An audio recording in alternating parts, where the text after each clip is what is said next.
Brooklyn Independent Television.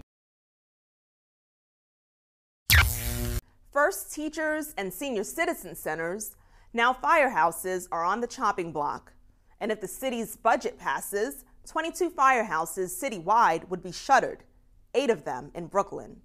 The mayor says the closures will save the city $55 million. But as Sherry Carabin reported back in 2009, those savings may come at a high cost. It's a sight that's become all too common in Brooklyn, firehouses being forced to close their doors. This time it's Engine 271 in Bushwick. A way for everybody, actually, not just only my family. Because I got friends, I got family, I got, people I grew up with in the area.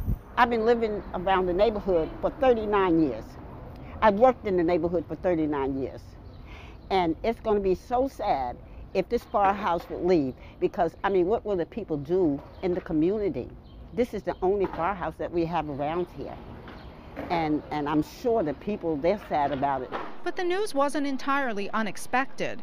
Since January, Engine 271 was one of several fire companies around the city that was ordered to close overnight in an effort to save the city over $8 million. Now all 4 are slated to be shut altogether. It's not the first time the Bloomberg administration has eliminated firehouses to save money. So how long have we been talking about this? Oh, God, since 2002, basically.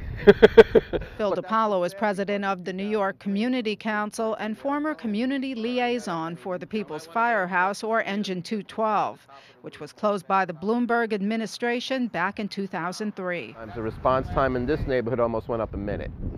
The city said it would be a quarter second. Other engines were also closed in 2003, but Brooklyn took the biggest hit. In addition to 212, the borough lost 209 in Bedford-Stuyvesant, 278 in Sunset Park, and 204 in Cobble Hill. The other neighborhoods had similar increases. So then what the city did, instead of acknowledging they did something wrong, they changed the way we track response times. They changed the system after 30-something years, because the new system really skews the numbers, to the administration's point. In 2003, Engine 261 in Long Island City was also closed. That company served both Queens and Brooklyn. If 271 closes on July 1st, it will again impact 2 boroughs, those living in Bushwick as well as in Ridgewood, Queens, which is just blocks away from the firehouse. I don't know where the trucks would be coming from if something were to happen in this area, like a big fire or something. I don't know where they would be coming from. So that worries you, obviously. Well, yeah, at night, who knows, if somebody's apartment catches on fire, something were to happen. In the early morning hours of March 18th, a 3-alarm fire did indeed break out at 213 Wyckoff Avenue, right over the Brooklyn border. It was a night when Engine 271 was closed. The result, several homes and businesses were wiped out. And then we had another night, a few nights later, where 271 was in service, where there was an apartment building on fire. 271 was able to get there in a timely manner, put water on the fire, which allowed the ladder company, which makes the rescues engines, put water, ladders, do rescues. The ladder company was able to go above the water and make numerous rescues. While ladder company 124 will remain open, Engine 271, which is responsible for getting the water onto the fire, will not. You're going to have engine companies that have to come from further away to respond for fires. That's going to take longer. And every 30 seconds a fire burns, it doubles in intensity. So every 30 seconds of additional time it takes for those responders to get on scene, you're putting them in a more dangerous situation, and you're also threatening the lives of all the civilians in that district.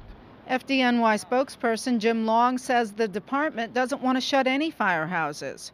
However, due to the economic crisis, all city agencies have been asked to make cuts by the mayor's office. After considering all the options and looking at workload, response time, and the number of surrounding units in the neighborhood, it was determined that the closure of Engine 271 would have minimal impact on fire department operations. But Steve Cassidy, president of the Uniformed Firefighters Association, disagrees, saying simply put, these draconian cuts imperil public safety, jeopardizing civilian and firefighter lives. We do have hope. We were confronted with the same issue with our fire engine company on Knickerbocker Avenue Engine 277. And working with our state legislature, our governor then, and this city council, we were able to save that particular firehouse. It was rebuilt. So even though it says there, July 1st, this is going to close, Yeah. you're telling me that there's still hope and that it's not going to close. We have to maintain hope. We have to fight back these cuts. It's a fight that DePaulo says may be too little, too late. One of the things I always testified at every budget hearing and in private meetings with all these council members we were lobbying was that if you let them do it in 2003, if you let them get away with it, they'll do it again. Now here they are 6 years later, yelling and screaming about the loss of more firehouses when they could have prevented this in 2003. If we would have stopped those engines from being closed in 2003, I wouldn't be standing here talking to you today. As bad as the loss of 271 and the 3 other fire companies may be, things are expected to get worse. City officials have announced plans to close another dozen, most likely following the elections in the fall. The city says, well, we haven't determined the other 12 yet. We're going to close 12 more, but we'll tell you at a later date. In the meantime, residents in this Bushwick neighborhood are still trying to come to grips with the loss of 271. I mean, I don't know what the plan B is. This is not here anymore. This is Sherry Carabin reporting for Brooklyn Review. Download this program's podcast on iTunes. Keywords Brooklyn Independent Television.